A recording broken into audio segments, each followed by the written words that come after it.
friends. Welcome to Race to Rise podcast, a place where we discuss bite-sized wisdom nuggets with easy-to-follow practices to live a better life. I am your host, Mital Patel, a parenting junkie, Ayurveda enthusiast, and an advocate of conscious living.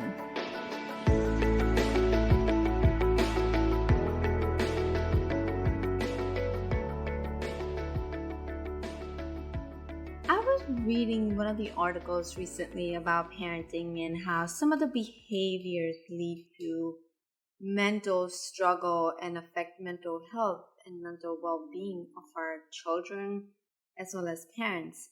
And one of the things this psychologist Cheryl Ziegler says that tomorrow I'm going to call my kids stupid and lazy is not what we think.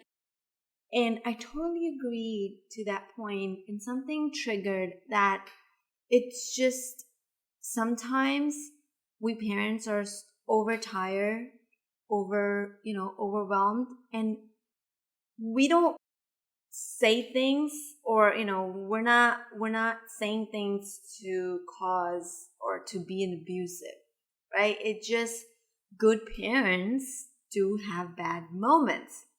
But this psychologist was mentioning that these collective bad moments can cause, a major effect on kids' mental well-being.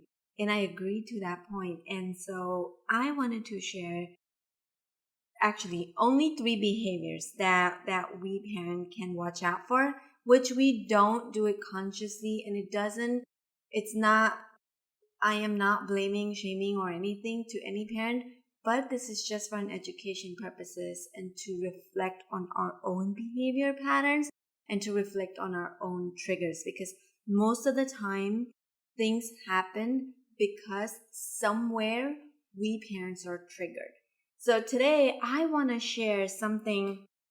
I actually want to share a little incident that happened this morning while my husband and my kids were leaving to go to our spiritual center, and my husband was getting late, and he needed something where my 11-year-old was kept on asking same question and again. So it triggered my husband because he was looking for something, he couldn't find it, he was also getting late, so there was just so many things, and he had so many red buttons, and unconsciously, actually not unconsciously, it's just kids are meant to push our buttons. So he kept on pushing the button. So why do you need that charger right now? Why do you need that? And he must have asked that question a few times. And my husband just lashed out. And so my older one comes home crying. He goes like, Daddy just called me stupid. And of course, I didn't laugh it out. I actually did ask my son, are you okay? And he started crying. So I did give him the space, and I said, I'm here if you need to talk. But at the same time, I wanted, my husband comes like, he came and I said, is everything okay? And he goes like, sorry, I didn't mean to. I didn't say that he's stupid. He was just asking the same question again and again. It was such a common sense question, but he was keep on asking. And so from this situation, I really, it stumbled, like, when we parents are just, when something triggers and when our buttons gets pushed, things just come out. We don't mean it, but it come out. So today I wanted to share 3 of the behaviors that we can reflect on and maybe learn to consciously avoid them on a daily basis so our kids' well-being is not affected. So without taking a further ado, let's look at behavior number 1 is labeling or name calling. So important. Most of the time, we end up focusing on the character instead of the behavior, which is so harmful because in that moment, we are actually, name calling a child, or and this could be in any relationship. This doesn't have to be just with parent child relationship, right? When, for example, when we say like, oh, my child is just, he is so picky, or she's such a brat, by calling out these names, it's like we're putting labels on them. We need to understand the language we use with our kids becomes their inner voice. So when we say that, he or she's so picky, their inner voice becomes like, oh, I'm picky, and I only take this and it's not a good quality. But instead of saying like, they're so picky, we can actually use it in a way where it doesn't affect the character, rather it affects, it describes the behavior. So then we can say, he is very selective when it comes to choosing his food. Or we don't have to say like, oh, you're such a spoiled brat. It's not that they're spoiled, or it's not that they're a brat, it's that they are being assertive. Or sometimes, oh, he's so stubborn. It's not that our kids are stubborn, it's just they're being assertive. They know what they want. And of course, we all want that in their adulthood. We want our our child to choose what he or she wants, and not be a people pleaser, or not give up on their dreams or give up on their passion. So if we want them to embed or live these values like being assertive or being selective, then we need to watch out for the language that we're using with. So you can't do this, you're stupid, you're always going to be a failure. These are some of the things that they can internalize, and then it translates into that, for them, it comes like, if I am that in your eyes, then I guess I just am not good enough. And it feels like, it just feels unsafe for them to rely on parents, or it just feels for them to unsafe to put their opinions or put their views in front of us if this is how they get treated. So we really need to avoid the behavior of labeling or name calling. The second behavior is blaming and shaming. Yes, my friend, we think we don't do this, on a regular basis, but this actually happens unconsciously a lot, and we don't even realize.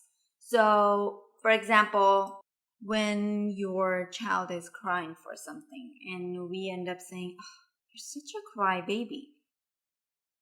In that moment, what we're doing is we're actually shaming a child for crying. And what the child internalizing is, crying is bad, and crying is just not something that's acceptable. And this happens a lot with boys, especially. I mean, I have heard this in my household, where my son would get told like, boys don't cry. Are you a little girl that you're crying? You're such a crybaby. You can't cry. Stop it. And things like this, where they internalize as like, oh, crying is bad, and only girls cry. This used to happen a lot, especially because I lived with other adults in my household. I'm not calling them out or anything. I'm just sharing that this happens in our household. One of the other example is like, when we say, oh, you're such a naughty kid, or you're such a naughty boy. It's like you're shaming for their qualities, that they're being fun, or they're just being hilarious, or making someone laugh. And it's just, these blames don't sit right with them. So we really need to watch out when we're blaming or shaming our kids. So because this actually ends up teaching them that they are worthless, and they shouldn't trust their feelings. And so this doesn't teach them any good. And of course, that's not what we want. We're not trying to teach our kids that they're not enough, or they're worthless, or their feelings don't matter. But what we really need to watch out for the way we use the choice of words matter a lot, because then that becomes their language. So of course we really, want to discipline our kids. Of course we don't want to ignore such behaviors. Rather, our challenge is that we really need to be able to do it in a way that doesn't make them feel bad about themselves. So like, instead of saying like, oh, stop crying, don't cry, it's not, it's only girls cry. Instead of saying that, we can, and making them feel about their feelings or themselves, we can choose the right words. Like, we can always put a loving limit, and we can always ask in a way like, what happened, ask, be curious. And instead of blaming and shaming, be curious and ask about what happened, and be open to listen to their stories. Number three, or behavior number three, is about, this is my favorite one, and I've been practicing, and I do consciously put efforts to watch out when I use these words. This is about avoiding the words always and never. It's so hard. We're just so conditioned. I mean, I personally know that I end up saying, and this doesn't just apply to, in our relationship with our child, but it also applies in every relationship. For example, let's say, somebody forgot to take the garbage out. Be it you told it to your spouse or, your child, someone's responsibility. What do we say? We say, it's so frustrating for me that you didn't take the garbage out. And then the very next thing we say is, see, you always forget. I always have to remind you. And then we just go about our business. So it's like, always, you always forget. When we say you always, it's like now we're paraphrasing, and we're putting them in one box, and we are pointing finger at their character and not the behavior. Right? So it's just so important for us to take this you always and you never, because these two words, according to the research, they say can have some psychological effect on motivation, on self-esteem, and well-being, because, it's calling out somebody's character and not the behavior. So when we use the word you always and you never, for our child, or our friend, or whoever the other party, what they internalize is like, if I always do this and I never do things right, then why even bother trying, right? So then they end up getting into this fixed mindset, and something just that just ties with the unhappiness, and it just doesn't serve, right? Because at the end of the day, our goal is to inspire our child so that they can grow, right? They can change. But if we end up putting them in this fixed mindset, then it just doesn't serve neither us or our children, or slash any other adults or any other human being in our life. So, but again, it's hard for us parents, right, to change without introspection.